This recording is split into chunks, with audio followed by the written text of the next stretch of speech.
যারা নতুন ফ্রিল্যান্সিং শুরু করেন তাদের মধ্যে হচ্ছে একটা কমন কোশ্চেন থাকে যে আমি ফ্রিল্যান্সিং শুরু করব, বাট ফ্রিল্যান্সিং শেখার পরে মানে একটা কাজ শেখার পরে আমি হচ্ছে দেন কিভাবে ইনকাম করব, কিভাবে হচ্ছে আমি ক্লায়েন্ট পাবো। তো সাপোজ আপনি একটা স্কিল শিখলেন, সাপোজ আমি এসিও কথা বলি। এসিও হচ্ছে ডিজিটাল মার্কেটিং এর মধ্যে একটা সেক্টর। তো আমি এসিও কথা বলি যে আপনি হচ্ছে এসিও শিখছেন। এখন এসিও শেখার পরে আপনি হচ্ছে কিভাবে ক্লায়েন্ট পাবেন, কারণ একটা স্কিল শেখার পরে ওই স্কিলটা আপনাকে সেল করতে হবে, কারণ সেল না করলে তো আপনি আর ইনকাম করতে পারতেছেন না। তো আপনি হচ্ছে ইনকাম করতে পারবেন, কিছু ফ্রিল্যান্সিং মার্কেট প্লেস আছে, সেই মার্কেট প্লেসের মাধ্যমে সেল করতে পারবেন।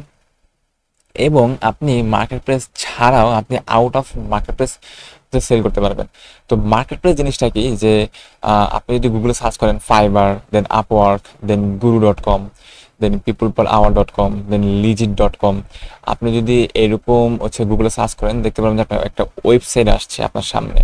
তো আপনি এই যে ওয়েবসাইটটা পাইছেন এইটা হচ্ছে মার্কেট প্লেস, যেইখানে ক্লায়েন্ট আসে আছে ফ্রিল্যান্সারকে খোঁজার জন্য, তার কাজ নিয়ে আসে যে আমার কাজ হচ্ছে আমি করাবো।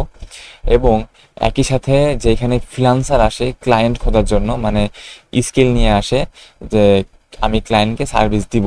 তো ক্লায়েন্ট আর হচ্ছে ফ্রিল্যান্সার দুজনকে কিন্তু এক জায়গায় হচ্ছে কানেক্ট করে, সেটাকে বলা হচ্ছে মার্কেট প্লেস। তো যারা হচ্ছে ফ্রিল্যান্সিং করে তাদের হচ্ছে মার্কেট প্লেস হচ্ছে একটা অ্যাকাউন্ট করতে হয় এবং সেইখানে হচ্ছে সার্ভিসগুলো প্রোভাইড করতে হয়। এবং এই মার্কেট প্লেস ছাড়াও আপনি মার্কেট প্লেসের বাইরেও কাজ করতে পারবেন, এবং ওইটা কিভাবে কাজ করবেন, বাইরে কিভাবে কাজ করবেন, এটা আমি আলাদা একটা ভিডিওতে ইন ডিটেলস আপনাকে বুঝাই দেবো।